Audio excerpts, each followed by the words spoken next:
Hello everyone, this is me Kapil सिक्का। स्वागत है आपका स्टडी आई की एजुकेशन प्लेटफॉर्म में। क्रैक यूपीएससी सीएसई प्रीलिम्स की सीरीज में हम करने जा रहे हैं अगले सेट ऑफ क्वेश्चंस का डिस्कशन। जैसा कि हमने देखा, हम करंट अफेयर्स यहाँ पे स्टार्ट कर चुके हैं। मैंने आपको प्रॉमिस किया 1000 क्वेश्चंस हम पूरे करेंगे।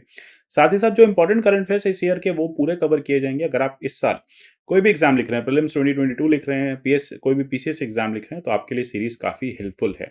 आपको सीरीज के पीडीएफ डाउनलोड करने हैं टेलीग्राम चैनल से। आपको मुझे ट्विटर हैंडल पे फॉलो करना है। अगर आप यूपीएससी से रिलेटेड या कोई भी कोर्स आप स्टडी आईक्यू पे परचेज करना चाहते हैं, तो आप मेरा कोड सिक्का 33 यूज कर सकते हैं। इस कोड के थ्रू आपको 33% फ्लैट डिस्काउंट मिलेगा। शुरू करते हैं क्वेश्चन 731 पे। Consider the following statement with regard to Organisation of Islamic Conference. OIC की बात कर लेते हैं। काफी न्यूज में रहता है, तो पता होना चाहिए ओआईसी। देखिए, न्यूज में क्यों था। ओआईसी ने कहा कि हम भारत और पाकिस्तान के बीच में जो रिलेशन है उनको ठीक करा देते हैं, उसमें मीडिएशन कर लेते हैं, जिसको भारत ने मना कर दिया। तो जान लेते हैं ओआईसी के बारे में कुछ। ओआईसी क्या है? सेकेंड लार्जेस्ट ऑर्गेनाइजेशन है वर्ल्ड की आफ्टर यूनाइटेड नेशन। 57 कंट्रीज की मेंबरशिप है, 4 कॉन्टिनेंट पे फैली हुई है। जितने भी ओआईसी के मेंबर्स हैं वो सब यूएन के मेंबर्स हैं एक्सेप्ट अफगानिस्तान। आपको बताना है कौन सा करेक्ट है। देखिए, फर्स्ट ठीक है, ओआईसी लार्जेस्ट है आफ्टर यूनाइटेड नेशन, 57 मेंबर्स हैं। लेकिन अफगानिस्तान जो है वो ओआईसी यूएन दोनों का मेंबर है। यहाँ पे पैलेस्टीन जो है वो ओआईसी का मेंबर है, लेकिन अभी तक उसको यूएन में रिप्रेजेंटेशन नहीं मिला है। तो ये एग्जैक्टली करेक्ट है। ठीक है, तो ओआईसी जैसा कि मैंने बताया मुस्लिम कलेक्टिव वॉइस है, मुस्लिम नेशंस की, मुस्लिम के इंटरेस्ट को रिप्रेजेंट करता है। ये ऑर्गेनाइजेशन जो है रबात यानी मोरक्को में स्टैब्लिश की गई थी 1969 में, और 57 मेंबर्स हैं। 56 इसमें से यूनाइटेड नेशन के मेंबर्स हैं, पैलेस्टीन नहीं है।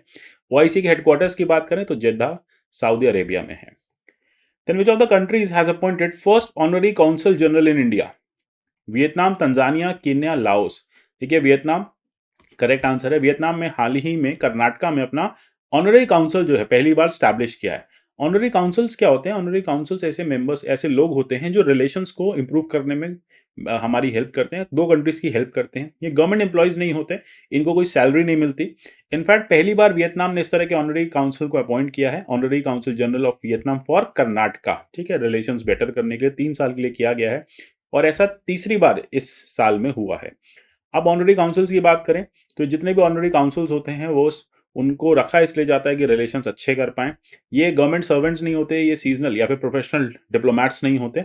ये यूजुअली सिटीजन होते हैं होस्ट कंट्री के, मतलब जहां रह रहे होते हैं वहीं के सिटीजन्स होते हैं। और ये जो भी दो गवर्नमेंट के बीच के अफेयर्स हैं, usually industrial affairs, cultural ties, इसको मेंटेन करने में हेल्प करते हैं। लगभग 30,000 ऐसे ऑनररी काउंसिल्स हैं अक्रॉस द वर्ल्ड। इनको कोई भी सैलरी सरकार की तरफ से नहीं मिलती। करियर डिप्लोमैट्स नहीं होते, आईएफएस ऑफिसर्स नहीं होते, या किसी भी कंट्री के फॉरेन सर्विस ऑफिसर्स नहीं होते।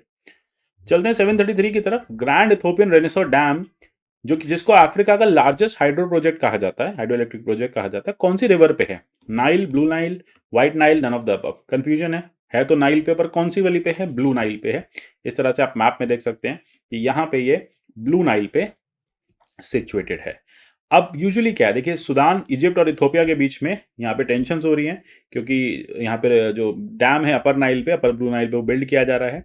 इथोपिया ने इसका कंस्ट्रक्शन स्टार्ट कर दिया है। ब्लू नाइल और व्हाइट नाइल क्या है? ट्रिब्यूटरीज है नाइल रिवर की। ठीक है, इस तरह से व्हाइट नाइल आके मिलती है, इधर से ब्लू नाइल आके मिलती है। इथोपिया में याद रखिएगा ये बन रहा है, और सूडान, साउथ सूडान, ये सब इसके बॉर्डर एरियाज हैं। नेक्स्ट चलते हैं 734 की तरफ। With regard to OECD G20 inclusive framework tax deal की बात हो रही है। Consider the following statements. Its aim is to address tax challenges arising out of digitalisation of economy. India is part of tax deal framework. आपको बताना है which of the following is correct, इसमें से कौन सा करेक्ट है। ठीक है, हम बात करें दोनों ही यहाँ पे करेक्ट है। मेजॉरिटी मेंबर्स जो ओईसीडी के या फिर जो भी G20 के मेंबर्स हैं वो कह रहे हैं कि हमें बीपीएस जैसी प्रॉब्लम को एड्रेस करना है। ठीक है, यहाँ पे आप देखते हैं कि कंपनीज क्या होती हैं, ऑपरेशंस एक जगह कर रही होती है, बिजनेस एक जगह कर रही होती हैं, और खुद टैक्स हेवन में जाके रजिस्टर हो जाती हैं और सारे टैक्सेस वहाँ पे ट्रांसफर कर लेती हैं, या फिर इनकम वहाँ ट्रांसफर कर लेती हैं, तो टैक्स लायबिलिटी उनकी लगभग नील जैसी हो जाती है। इससे काफ़ी ज़्यादा दिक्कत आती है। जब से इनफैक्ट डिजिटलाइजेशन हुआ है तब से इकोनॉमी का, तब से प्रॉब्लम जो है और ज़्यादा फेस होने लगी थी। तो इसलिए यहाँ पे बीपीएस को लेके ये मैकेनिज्म ओईसीडी का जो है वो आया है। अब यहाँ पे जो सिग्नेटरीज हैं वो प्लान कर रहे हैं कि लगभग हम किस तरह से इस टैक्स एविजन को बचाएंगे। 90% ग्लोबल जीडीपी के का पार्ट बेसिकली इस कंट्रीज की, इस पूरे के पूरे मैकेनिज्म की जो मेंबर कंट्रीज हैं वो 90% ऑफ जीडीपी को यहाँ पे केटर करती हैं। With regard to annual meeting of Forum of Elections Management Bodies of South Asia for year 2021, consider the following statements. आपको बताने कौन से स्टेटमेंट्स यहाँ पे करेक्ट है। मीटिंग जो है वो होस्ट की गई है इलेक्शन कमीशन ऑफ इंडिया द्वारा। थीम जो है वो है use of technology in elections. Thimphu resolution की बात करें, इसको अडॉप्ट किया गया था बाय ऑल द मेंबर्स। आपको बताना विच of the following is correct. देखिए ऐसे स्टेटमेंट में सभी करेक्ट होते हैं। रिसेंटली क्या होता है, इलेक्शन कमीशन ऑफ इंडिया ने इनॉग्रेट किया 11th annual meeting forum of election management bodies of south Asia 2021 की मीटिंग जो है वर्चुअल मोड में थी। यहाँ पे इलेक्शन कमीशन ऑफ भूटान ने इसको होस्ट किया था। इंडिया के अलावा अफगानिस्तान, बांग्लादेश, भूटान जैसी या श्रीलंका जैसी कंट्रीज के डेलीगेशंस थे। थीम क्या थी, use of technology in elections, elections को कैसे टेक्नोलॉजी यूज करके रोबस्ट बनाए। और थिम्पू रेजोल्यूशन जो है यहाँ पे यूनानिमसली सबने अडॉप्ट किया और अल्टीमेटली 2 साल की जो चेयरमैनशिप है वो भूटान के पास और एक्सटेंड कर दी गई। Consider the following statement with regard to KAZIND 21 KAZIND 21 joint military exercise India Kazakhstan की कंक्लूड की गई है पोखरन में।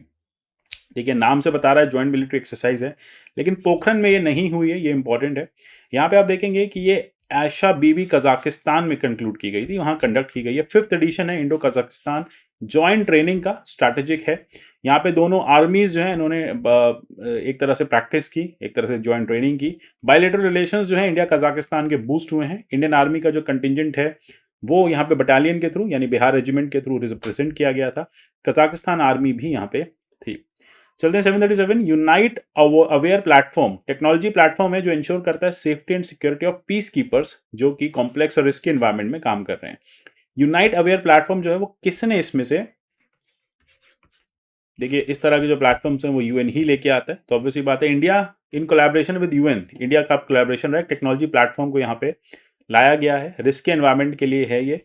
यूनाइट अवेयर क्या है, सिचुएशनल अवेयरनेस सॉफ्टवेयर है। यूटिलाइज करेगा मॉडर्न सर्वेलेंस टेक्नोलॉजी को, रियल टाइम थ्रेट असेसमेंट करेगा और जानकारी जो है देगा, इससे सिक्योरिटी का एनहांसमेंट होगा। सबसे बड़ी बात है इसमें लाइव वीडियो सैटेलाइट इमेजरी का कॉन्सेप्ट होगा। वोलेटाइल सर्कमस्टांसेस में ये मैसेजेस भी डिलीवर कर सकता है पीस कीपर्स को, डेटा रिकॉर्ड कर सकता है क्रिटिकल इंसिडेंट्स के और डेली ऑपरेशनल एक्टिविटीज को रिकॉर्ड करेगा। With regard to IBSA initiative consider the following statement. Trilateral development initiative है गवर्नमेंट ऑफ इंडिया, ब्राजील और साउथ अफ्रीका के बीच में। एम है साउथ साउथ कोऑपरेशन का एंड एक्सचेंज का। हेडक्वार्टर है इसका ब्राजीलिया, ब्राजील में। विच of the following is correct, कौन सा इसमें से करेक्ट है। देखिए 1 और 2 दोनों करेक्ट है साउथ साउथ कोऑपरेशन की बात करें, बट इसके जो हेडक्वार्टर्स हैं वो आपको ब्राजीलिया, ब्राजील में नहीं मिलेंगे। ठीक है, कोई ऐसा हेडक्वार्टर इसका परमानेंट नहीं है, याद रखिएगा। इंडिया ने ऑर्गेनाइज किया एक वर्चुअल मीटिंग, ठीक है, इनिशिएटिव था गवर्नमेंट ऑफ इंडिया का, फेडरल रिपब्लिक ऑफ ब्राजील का, साउथ अफ्रीका का, साउथ साउथ कोऑपरेशन के लिए इप्सा डायलॉग यहाँ पे किया गया। इंडिया इसका करंट चेयर है। अभी तक इप्सा का कोई हेडक्वार्टर नहीं है, कोई परमानेंट एग्जीक्यूटिव सेक्रेटेरिएट नहीं है, याद रखिएगा। रिसेंटली मालाबार एक्सरसाइज 2021 को कैरी आउट किया गया है गुआम आइलैंड में। ठीक है, अभी आपको बताना है कि ये गुआम आइलैंड कहाँ पे है। नेवीज किस किस की थी, क्वाड मेंबर्स की नेवी थी, याद रखिएगा। मालाबार एक्सरसाइज, क्वाड मेंबर्स और गुआम आइलैंड। गुआम आइलैंड यहाँ पे कहाँ पे स्टैब्लिश है, दिस इज 739 क्वेश्चन है ये। तो आपको बताना है कि कहाँ पे स्टैब्लिश है। ठीक है, यूएसए में ये स्टैब्लिश है। ठीक है, तो मैरीटाइम फोर्सेस ऑस्ट्रेलिया की, जापान की, इंडिया की, यूनाइटेड स्टेट्स की ने पार्टिसिपेट किया। मालाबार एक्सरसाइज कहाँ पे है, पैसिफिक ओशन में स्टैब्लिश है।